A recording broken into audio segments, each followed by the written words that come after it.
In January 2018, the Turkish army and their allied armed groups invaded the region of Afrin, Syria.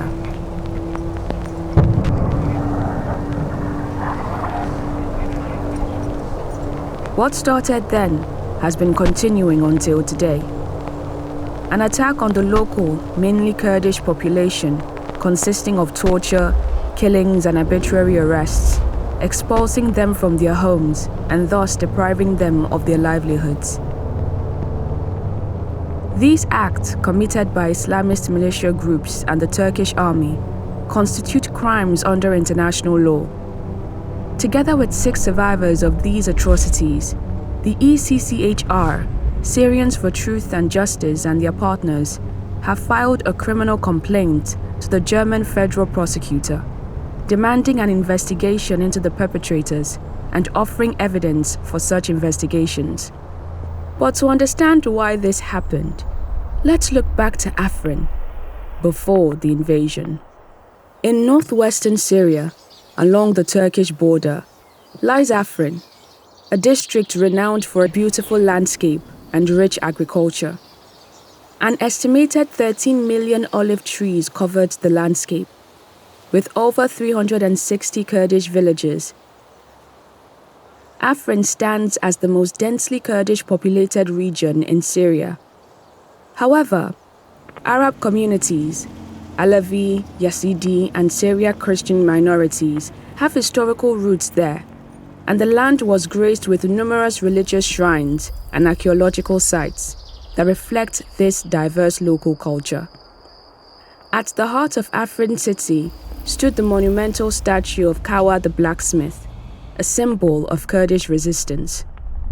In 2011, a wave of uprisings against the Bashar al-Assad regime swept across Syria, met with a harsh and brutal response from the government. This marked the inception of a violent and catastrophic conflict in the country. Kurdish armed forces known as the PYD established an autonomous administration across northern Syria, which expanded to include Afrin in 2014. For 4 years, Afrin avoided becoming a site of intense violence. It served as a relatively safe region for those seeking refuge from other parts of the country, where the agriculture-based economy continued and even grew. However, Turkey views the PYD as a terrorist organization and perceived the autonomous Kurdish corridor along its southern border as an existential threat, which the Turkish military moved to disrupt. Operation Olive Branch was launched in 2018 to seize control of Afrin. The attack began with extensive and indiscriminate airstrikes, followed by a ground invasion. However, by the time the city was also taken on March 18, it had already been mostly evacuated. Cultural monuments, including Huwa the blacksmith, were destroyed as Turkish flags were raised over the landscape. The Kurdish-led administration was pushed out, and armed groups allied with the Turkish military took control of Afrin. Since the invasion, a Turkish-backed administration has been established in Afrin. Armed groups, which continue to hold power with knowledge and support of Turkey, commit daily atrocities like arbitrary arrests of civilians, torture, sexual violence, and killings. At the same time, systematic looting and property theft continue to displace the original population and prevent their return.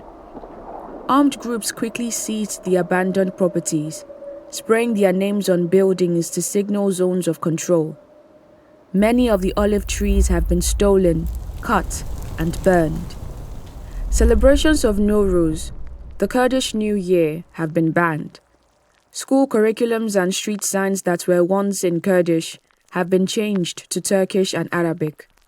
The Kurdish population of Afrin, which was estimated to be above 90% before the invasion, has now drastically dwindled. These acts constitute war crimes and crimes against humanity. Under the principle of universal jurisdiction, these can be investigated anywhere in the world. Yet, The atrocities in Afrin that caused great suffering to the local population continue with impunity to this day. On behalf of the victims, the ECCHR, Syrians for Truth and Justice, and their partners, demand the German Federal Public Prosecutor to investigate these crimes and the persons known to be responsible for them.